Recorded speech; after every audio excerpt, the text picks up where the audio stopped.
Colin Campbell says the nationwide protests in the U.S. over the police killing of an unarmed African-American man bring together people from different walks of life and ethnicities.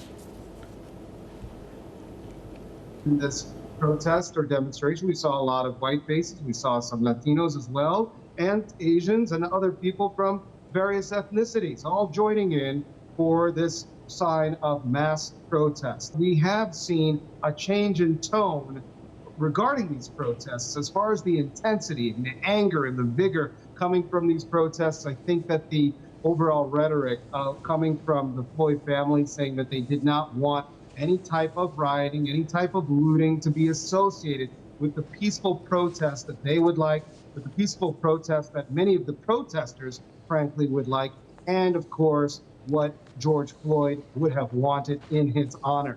With the announcement of the upgraded charge and the other officers being charged, I think it's helped temper the mood somewhat, and we saw that reflected not just here in the district, but across the country. Bring us up to date and basically, give us a better picture of what's going on in Washington, D.C., Colin. Right now, the president has utilized the National Guard to protect the White House because of the phalanx of protesters that have gathered in Lafayette Park, just north of the White House, just right down there on 1600 Pennsylvania Avenue.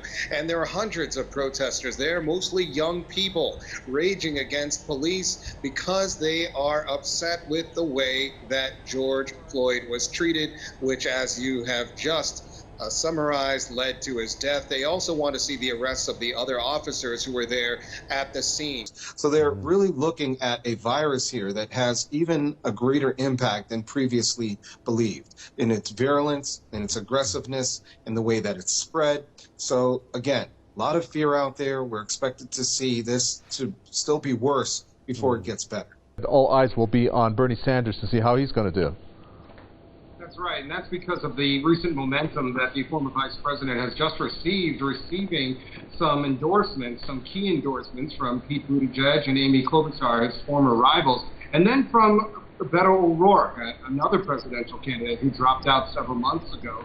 Well, this process has been a long time in the making. Of course, it's making headlines now, and everyone is looking at the nuclear deal and the Joint Comprehensive Plan of Action that was enacted last year as being part of that roadway leading up to the agreement and the announcement that was made over the weekend. But if we remember correctly, when President Obama was first elected to office, he's the first president in history to really say the word Muslim in his inaugural address.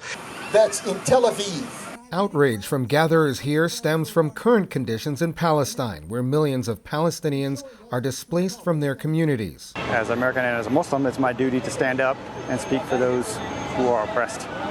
And I'm here to voice my opposition to the Israeli aggression that's going on in the occupied territories.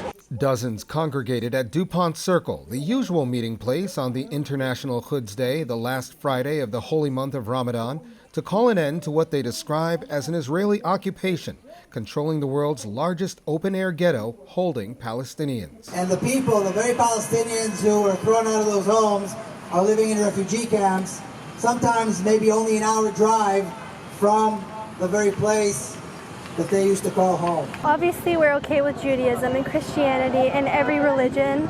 It's just the extremist versions that, that they're focusing on hurting people and killing people, and many people are dying right now in Palestine. The International Quds Day, designated by the late founder of the Islamic Republic of Iran, Imam Khomeini, has been observed since 1979 to show solidarity with Palestinians and speak out against Zionism. This year's Al-Quds observance holds a special significance. It's happening just weeks after U.S. President Donald Trump formally recognized Jerusalem Al-Quds as an Israeli capital and moved the U.S. embassy there. These types now, who are in control of the government, they made a big issue that Obama is a closet Muslim. This rally was also about building alliances. Those who observe conditions in Palestine say race plays a large role in discrimination, an issue that brought together Christians, Muslims, Jews, and other faiths. And this is a time to internationalize and make linkages between the Palestinians and between those who are victims of racism and xenophobia and Islamophobia in this country. Despite the U.S.'s controversial and seemingly permanent move to reinstate the U.S. Embassy, Many gathered here say they will continue to protest until it's reversed, settlement building is stopped, and Palestinians get an equal voice in the peace process. Treason! Treason! The chants rebuking U.S. President Donald Trump are loud and clear, and protesters here are hoping Trump hears them. For the first time in the history of our great country, we have a president that does not believe in our Constitution, and I want to call attention to that. For the third night in a row, hundreds of demonstrators gathered for a candlelight vigil in front of the White House to challenge the president on allegations of corruption and collusion with Russia. U.S. President Donald Trump has been facing relentless criticism since his meeting with Russian President Vladimir Putin early in the week. The criticism has been coming from both Democrats and Republicans. So much criticism, in fact, it forced him to clarify a statement he made during a post-meeting press conference. The U.S. president was responding to whether Russia interfered in the 2016 U.S. presidential election.